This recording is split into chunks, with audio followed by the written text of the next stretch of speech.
모든 일은 마음이 근본이다. 마음에서 나와 마음으로 이루어진다. 법구경의 한 구절입니다. 운명은 어떻게 바꿀 수 있을까요? 세상에는 셀 수 없이 많은 명이 있습니다. 어떤 직업을 택하고 누구를 만나느냐 하는 모든 것이 명이죠. 명은 움직이기의 운명입니다. 그렇다면 어떤 명을 자신에게 끌어당길 것인가? 그것은 인연에 달려 있어요. 인연은 원인입니다. 원인은 두 가지로 이루어져 있습니다. 인과 연이죠. 인이란 주된 원인을 말하고 연이란 부차적인 원인을 말합니다. 주된 원인은 여러분의 마음입니다. 공부를 잘하고 싶다는 의지인 것이에요. 부차적인 원인은 여러분 주변의 환경입니다. 부모님이나 친구, 학교 같은 것들입니다. 부차적인 것은 주된 것에 따르지요.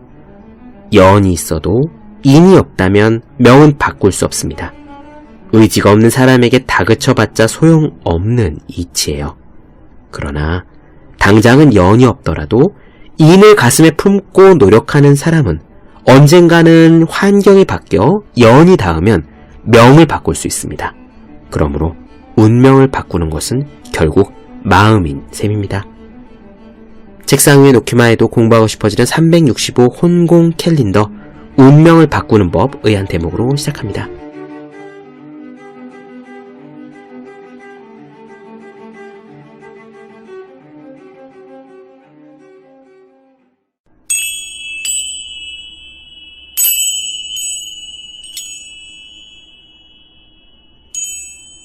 네, 안녕하세요. 본격 공부자극 팟캐스트 서울대는 어떻게 공부하는가 한지우입니다. 우리는 지금 질 볼 테일러의 긍정의 뇌 살펴보고 있습니다. 37살 나이에 갑자기 뇌졸중에 걸린 뇌과학자 질 볼트 테일러는 뇌내 출혈로 인해서 좌뇌의 기능을 많이 상실한 상태가 됩니다. 분석과 언어, 논리적 사고, 그리고 숫자를 담당하는 좌뇌가 죄의 역할을 못하자 직관적인 사고와 관계, 그리고 존재 그 자체를 인식하는 우뇌가 적극적으로 활동하기 시작하죠. 뇌과학자인 테일러는 그 과정을 생생히 경험하기로 결심합니다. 지난 시간까지는요, 뇌졸중이 갑자기 찾아온 어느 날 아침과 구사일생으로 도움을 청해 병원에 도착한 이야기까지 말씀드렸어요. 다행히도 목숨을 구한 테일러는 집으로 돌아와서 어머니와 함께 지내면서 수술 받을 준비를 합니다. 그리고 재활 훈련을 하지요. 우리가 평소에 생각하고 있는 나라는 것은요, 사실 우리 뇌가 만들어낸 상상이라는 사실을 테일러는 생생히 깨닫습니다. 평생을 뇌과학자로 또 워커홀릭으로 살아온 테일러지만 일에 대한 기억이, 또 공부에 대한 기억이, 아니 그 이전에요, 언어 자체와 자신의 성격에 대한 기억마저도 잊어버리자 지금까지는 질 볼트 테일러라는 사람으로 존재해왔지만 이제는 그럴 필요 자체가 송두리째, 뿌리째 사라져버린 거예요. 완전히 백지 상태에서 다시 나라는 사람을 만들어가기 시작해야 했던 겁니다. 그런 질 볼트 테일러는요, 우리가 생각하는 자아라는 거, 나 자신이다 라는 것이 단지 우리 뇌가 만들어낸 상상일 뿐이다 라고 단언했어요. 오늘 테일러가 재활 훈련을 하는 과정을 세심하게 들여다보면 참 흥미로운 이야기들이 숨어 있습니다. 물론 그 과정을 힘들게 겪은 테일러에게는, 또 뇌에 문제가 생겨서 이렇게 재활을 하셔야 되는 많은 분들께는 흥미롭다는 표현이 무척 죄송한 그런 표현이기는 합니다만, 그래도 오늘 내용 속에서 눈을 번쩍 뜨일 만한 이야기들이 정말 여럿 나와요. 이런 이야기입니다. 좌뇌의 기능을 잃어버린 테일러가 하는 재활이라는 것은 결국 좌뇌를 다시 활성화시키는 것이거든요. 우리를 활성화시키고 시냅스를 연결하고 새로운 신경 다발을 구축하는 거죠. 그런데 이 모든 작업들은요, 사실 우리가 평소에 공부하고 일하면서 또 운동하면서 작업하면서 활동하면서 늘 하는 일들입니다. 따라서 테일러가 이런 극단적인 상황에서 반드시 재활을 성공하기 위해 몸부림쳤던 방법들은 곧 우리에게도 우리 뇌를 효율적으로 개선하기 위해서 꼭 필요한 것들이에요. 그게 무엇일까요? 예컨대 이런 겁니다. 많이 시도할 것, 잠을 충분히 잘 것, 노력하다가 에너지가 떨어지면 잠을 자고 그래서 에너지가 보충되면 다시 노력할 것, 작은 성취에 관심을 기울일 것, 스스로에게 칭찬을 많이 해줄 것, 그리고 나아지고 있음을 주변 사람들에게 알릴 것. 또 한 가지 중요한 것은 에너지를 고갈시키는 것들, 예를 들면 텔레비전을 보거나 주위 사람들과의 무의미한 수다 같은 것들을 멀리 할 것. 이런 온뇌 이야기를 단지 재활 훈련의 과정이라고 들으실 수도 있겠지만요. 저는 그저 우리가 우리 뇌를 더 개선하기 위해 어떻게 노력해야 할지를 알려주는 일반적인 내용이다 라고 생각하면서 들어보셨으면 합니다. 그럼 오늘 이야기 시작하겠습니다.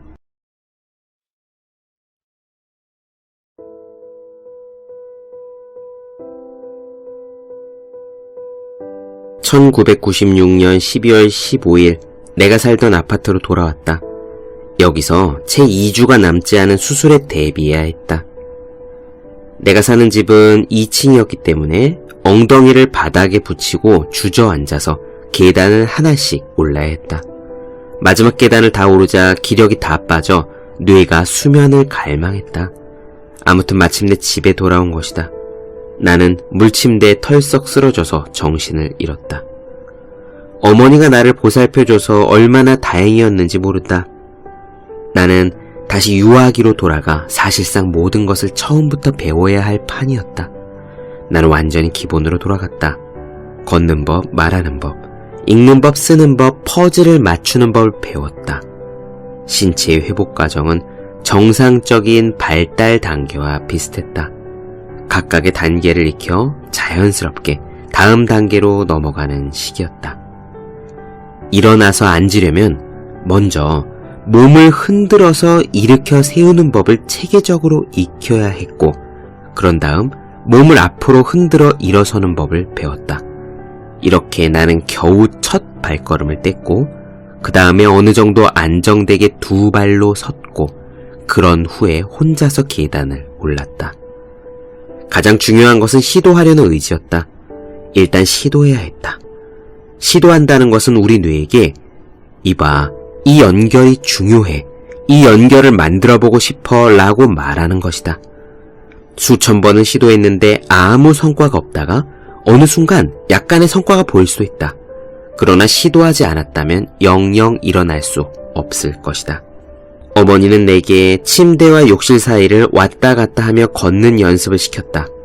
이것만 해도 하루가 벅찼다. 걷기가 끝나면 나는 6시간을 자야 했다. 처음 며칠은 그렇게 지났다. 잠으로 회복한 에너지는 그저 욕실까지 이동하거나 무언가를 조금 먹거나 잠깐 동안 껴안는데 몽땅 쓰였다. 이어서 다음 단계 연습 때까지 다시 내내 잤다. 욕실로 가는 경로를 익히자 이제는 일어나 앉아 음식을 먹을 수 있는 거실 소파로 갔다. 숟가락을 사용하는 법을 다시 배우는 것도 상당히 고생스러웠다. 어머니와 나 모두 극도의 인내심을 갖고 노력하지 않았다면 이렇게 성공적으로 회복되지 못했을 거다. 우리는 내가 할 수 없는 것 때문에 슬퍼하지 않았다. 대신 내가 할 수 있는 것에 칭찬을 아끼지 않았다. 내가 외상으로 고통받는 동안 어머니가 가장 즐겨 한 말은 그것보다 더 나쁠 수도 있었어 였다. 정말 그랬다. 표면에 드러난 상황은 참혹했지만 그것보다 훨씬 더 나쁠 수도 있었다. 우리는 발전해가는 나의 능력에 대해 이야기하며 자축하곤 했다. 어머니는 어제까지는 내가 이것밖에 못했는데 오늘은 이만큼이나 해냈다는 식으로 이야기하기를 좋아하셨다. 어머니는 다음 목표가 무엇인지 내게 명쾌하게 설명했고 그것을 이루기 위해 내가 무엇을 해야 하는지 이해시켰다. 나의 작은 변화들을 놓치지 않았다. 뇌졸중 환자 중에는 더 이상 회복이 되지 않는다며 불평하는 이들이 많다. 그런데 그들이 이루고 있는 작은 성취에 주목하지 않는 것이 진짜 문제가 아닐까 싶다. 할 수 있는 것과 할 수 없는 것을 명확히 볼 줄 알아야 그 다음에 무엇을 할지 판단할 수 있다. 그렇지 않으면 절망이 회복을 가로막는다. 집에 돌아온 뒤로 우리는 뇌가 알아서 일정을 정하도록 내버려뒀다. 보통 사람의 수면 주기는 90분 정도라고 하는데 나는 6시간을 자고 고작 20분을 깨어 있었다. 외부의 자극에 의해 일찍 깨어나면 다시 잠을 청했고 주기가 처음부터 다시 시작됐다. 이렇게 하지 않으면 심한 두통과 짜증이 몰려와서 집중하기가 어려웠다. 나는 잠을 방해받지 않으려고 귀마개를 착용했고 어머니는 텔레비전 소리도 죽이고 전화도 조용하게 받았다. 전화벨은 쉴 새 없이 울려댔다. 어머니는 우리가 매일매일 이룬 성공을 사람들에게 부지런히 알렸다. 그녀에게는 우리가 얼마나 잘 해냈는지 알릴 사람이 있다는 게 중요했다. 그리고 어머니의 그런 적극적인 태도가 나에게도 큰 힘이 되었다. 물론 나에게도 우리가 얼마나 큰 진전을 보였는지 어머니는 이야기해 주었다. 가끔 친구들이 찾아오기도 했다. 그러나 어머니는 그런 식의 사교 활동이 내 에너지를 고갈시켜서 기진맥진하게 만들고 훈련에 집중하지 못하게 한다는 사실을 깨달았다. 친구들의 방문보다는 내 마음을 제자리에 돌려놓는 일이 더 중요하다고 판단하고 나의 사교 생활을 까다롭게 통제했다. 또한 텔레비전 역시 내 에너지를 고갈시키는 주범이었다. 우리는 회복을 위해 지금 해야 할 일과 하지 말아야 할 일을 분명히 구분했다. 나의 훈련은 인지적인 활동과 신체 활동을 가리지 않았다. 어느 쪽으로 에너지를 사용해도 힘이 드는 건 마찬가지였기에 전략을 잘 세워서 인지력과 근력을 골고루 회복하도록 노력했다. 내가 도움을 받아 조금씩 걸어다닐 수 있게 되자 어머니는 내 인생을 돌아보게 하는 순례 여행을 계획했다. 그녀가 나를 음악방으로 데려갔을 때 기타줄을 튕기고 내가 연주했던 첼로를 만지자 예전에 내가 누렸던 인생의 풍요로움이 나를 설레게 했다. 회복하고 싶다는 마음이 절실해졌다. 집에 돌아온 지 일주일 정도 지나고 나서 나는 집안을 꽤 자유롭게 돌아다닐 수 있게 됐다. 의욕이 넘쳐 내 몸을 더 강하게 훈련시킬 방법을 열심히 찾았다. 사실 뇌졸중이 일어나기 전에 내가 가장 좋아하던 허드렛 일은 설거지였다. 하지만 이 상황에서는 최고의 스승이기도 했다. 싱크대 앞에 중심을 잡고 서서 깨지기 쉬운 접시와 위험한 칼을 만지작거리는 일은 만만치 않았다. 또한 놀라운 일인데 깨끗한 접시를 선반에 차곡차곡 정렬하려면 계산 능력이 필요했다. 나는 접시를 깨끗이 씻는 일은 잘 해냈다. 그런데 다 씻은 접시들을 작은 선반에 말끔하게 집어넣으려고 계산을 시작하자 아찔하리만큼 머릿속이 복잡해졌다. 그 방법을 알아내는데 거의 1년이 걸렸다. 결국 뇌졸중이 일어난 아침에 실제로 죽은 뇌세포들은 수리를 담당하는 세포들이었던 것이다. 읽는 법을 다시 배우는 일은 그 어떤 일보다도 힘들었다.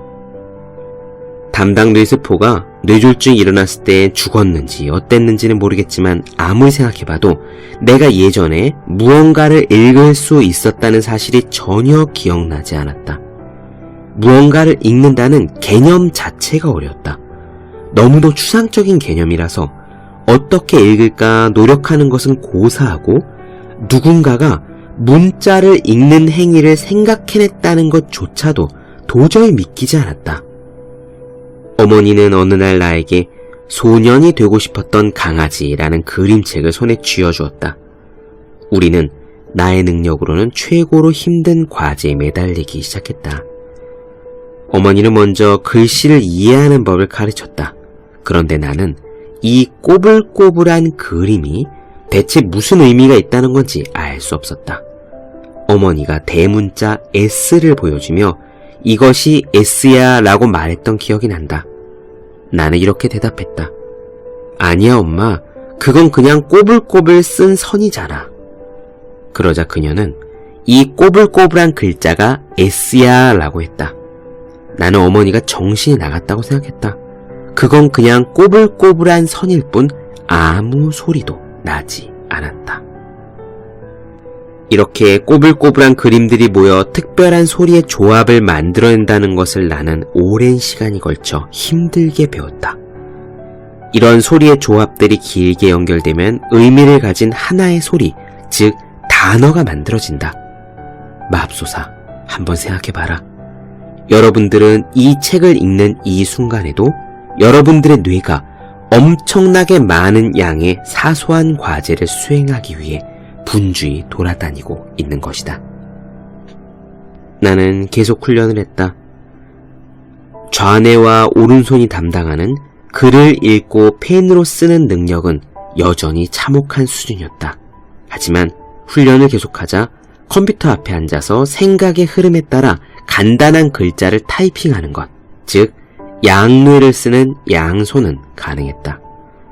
키보드 하나하나를 손가락으로 치는데 많은 시간이 걸렸지만 그래도 몸과 뇌의 연결 덕분에 이렇게라도 할 수 있어서 다행이었다. 이 경험에서 내가 가장 흥미로웠던 것은 방금 내가 글자를 타이핑하고 나서 이거는 우뇌가 하는 일이다. 그런데 방금 내가 쓴 것을 읽지 못한다는 점이었다. 왜냐하면 글자를 읽는 것은 좌뇌의 역할이기 때문이다. 나는 내가 글씨를 쓰고도 그것을 읽지 못했던 것이다. 뇌졸중을 겪은 이후로 좌뇌가 담당하는 말은 못하지만 메시지를 노래로 부를 수 있는, 즉 양뇌를 활용할 수 있는 뇌졸중 환자의 케이스를 여러 번 들은 적이 있었다. 어떻게든 소통의 방법을 찾으려는 이 아름다운 뇌의 대처 능력과 회복력이 정말 놀라울 정도였다. 정교하고 어려운 수술을 견딜 만한 체력을 키우기 위해 매일 열심히 운동했다. 수술 전에 이루고 싶은 과제가 하나 더 있었다. 아파트에서 나와 5분만 걸러 올라가면 펄스웨이라고 하는 작은 산악 호수 2개로 둘러싸인 멋진 숲지대가 있었다. 예전에 나는 일과가 끝나면 이곳에 와서 소나무 숲 사이로 난 길을 걸으며 긴장을 풀곤 했는데 한참을 걸어도 아무도 마주치지 않을 때가 많았다. 이곳은 자연과 소통하며 원기를 회복하는 특별한 곳이었다. 나는 수술을 받기 전에 꼭 한번 펄스웨이를 가보고 싶었다. 거대한 표석 위에 서서 팔을 활짝 벌리고 바람을 맞으며 생기를 충전하고 싶었다. 그리고 수술 전날 기어코 가파른 언덕길을 올라 원하던 꿈을 이루었다. 다음날 있을 수술이 어떻게 되든 내 몸은 건강한 수조 개의 세포들로 이루어진 생명의 힘 그 자체라는 것을 느꼈다. 뇌졸중 이후 처음으로 내 몸이 머리 수술을 견딜 수 있을 거라는 자신감이 생겼다.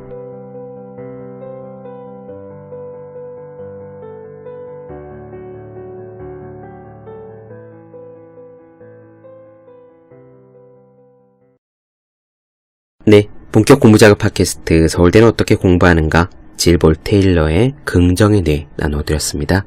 더 많은 이야기가 궁금하신 분들, 질문사항 있으신 분들은 제 네이버 블로그 생의 즐거운 편지, 다음 카카오 브런치 한조의 브런치, 인스타그램에서 해시태그 서울대는 어떻게 공부하는가, 유튜브에 서울대는 어떻게 공부하는가 검색해 주시면 좋겠습니다.